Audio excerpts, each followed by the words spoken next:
Welcome to another episode of On Foodable Weekly. This is our Foodable Labs episode, and today we're going to be covering the high flyers of the industry. Don't miss it.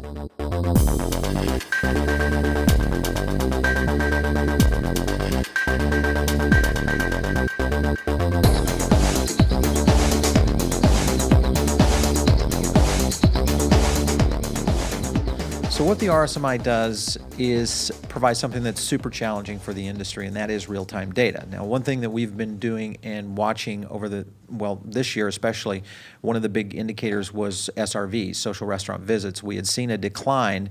Last month we talked a little bit about that, so you want to check that episode out. It kind of explains what was happening really since about March and where we are today. And we'll talk about that again here in a few minutes. But one of the things that is a new attribute to our measurements to kind of get the health of the overall restaurant industry on an ongoing basis is our Facebook and Twitter combined industry visibility. Now, what this simply means is, are people talking about going out and eating? And if they are they engaging with these top brands? So we basically look at the top 500 brands in the index. Let's kind of go back to just August. We had almost 62 million interactions to the top 500 brands.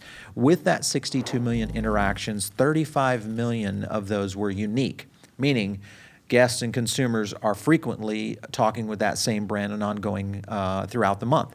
What's interesting is all the way back to June, which was about 54 million interactions, 31 million guests, has accelerated all the way to September of eclipsing 70 million interactions and 40 million guests. So this is a pretty significant increase of almost 30% when you look back in June of 31 million guests versus today of 40 million guests that are engaging with these top 500 brands.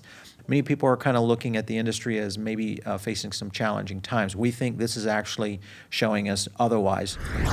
We continued to kind of dive into our data, and this is another area that we're really going to start to analyze, and that's the top 10 brands that grew in their social restaurant visits month over month.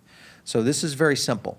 If you're a top 10 brand, you had this many visits last month, and you increased over last month to this many visits on social. So when we look at the array, and what we do expect is a lot of shuffling of this list. So it's not like a ranking. This is just simply how they're performing month over month. Freshie, who was on the list last month, came in at number 1 with an 8.12%. So this is pretty impressive considering that you have multiple months that Freshie has hit in the top 10, and they're increasing compound growth on social restaurant visits. So that's a huge step, 8%. Imagine if you had an 8% AUV lift month over month. That's a pretty impressive number in any part of the restaurant industry. Another one that was kind of a surprise to us that grew and was not on the top 10 list last month was Mission Barbecue. Mission Barbecue has started to grow their brand footprint and really started to resonate with many of the consumers, 6.59%. Arby's came in at number 3, also on the list last month at 6.41%, an increase. Mendocino Farms, a new entry at 5.55% increase month over month. Sweet Green came in, and they've been on our list many times for social restaurant visits in terms of increasing, but they showed up again